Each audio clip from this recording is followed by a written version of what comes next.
ईश्वर का प्रेम, दया और अनुग्रह आप सबों को प्राप्त हो और ईश्वर का वचन आपके जीवन में परिवर्तन लाए। आज साधारण समय का 30वां रविवार है। परमेश्वर हमेशा हमसे बात करते रहते हैं और बाइबल के माध्यम से स्वयं को प्रकट करते रहते हैं। आइए हम परमेश्वर के वचनों को पढ़ें, उनके वचनों को सुने और इन वचनों को अपने दैनिक जीवन में जीने का प्रयास करें। आज के पाठों का सारांश। पहला पाठ, प्रभु स्वयं को इस्राएल का पिता घोषित करता है। दूसरा पाठ, यीशु ख्रिस्त को ईश्वर ने महायाजक बनाया। सुसमाचार पाठ, यीशु ने अंधे आदमी बरतिमेउस को दृष्टि लौटा दी। आज का पहला पाठ हमें बताता है कि ईश्वर एक पिता की तरह अपने लोगों की देखभाल करता है।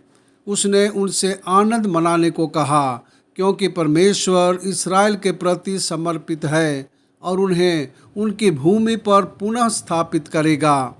परमेश्वर इस्राएलियों को पृथ्वी के सबसे दूर के भागों से घर ले आएगा। निर्वासन से वापसी राष्ट्र के जीवन का नवीनीकरण होगी। परमेश्वर इस्राएलियों को जल की धाराओं के बीच से सीधे मार्ग पर चलते हुए वापस ले आएगा।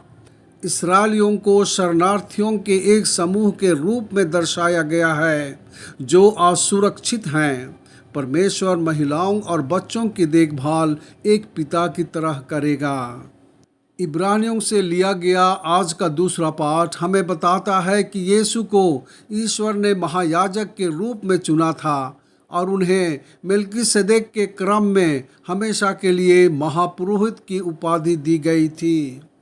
यीशु की पीड़ा एक महायाजक बनने का एक आवश्यक हिस्सा थी क्योंकि उसे उन लोगों के अनुभवों को साझा करता था जिनका वह प्रतिनिधित्व करता था।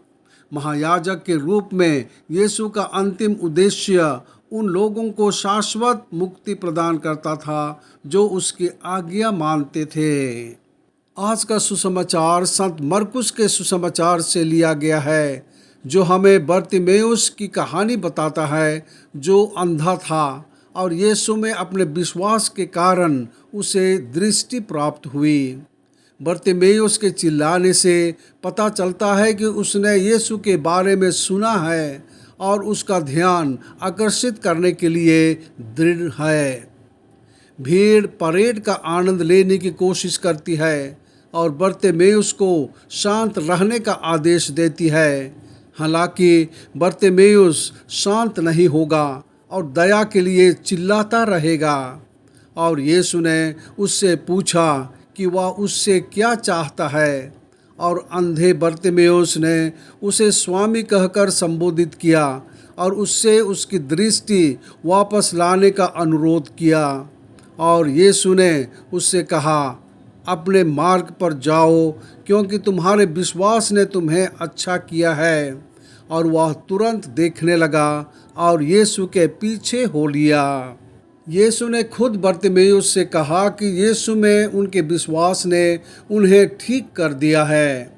आस्था या विश्वास लोगों के लिए अद्भुत काम करती है। ईश्वर लोगों के विश्वास के अनुसार चमत्कार करता है। विश्वास जितना मजबूत होगा, चमत्कार उतना बड़ा होगा। यीशु ने विश्वास के बारे में यह कहा, जो विश्वास करता है उसके लिए सब कुछ संभव है। यूहन्ना 11:25 और 26। जितना हम विश्वास के साथ प्रार्थना करते हैं उतना ईश्वर हमारे लिए महान कार्य करेंगे। प्रार्थना। हे प्रभु यीशु ख्रिस्त, हमारे पास जो थोड़ा विश्वास है उसे बढ़ाओ ताकि हम गहरे विश्वास के साथ प्रार्थना कर सकें और आपकी महिमा के लिए बड़े काम कर सकें। आमीन।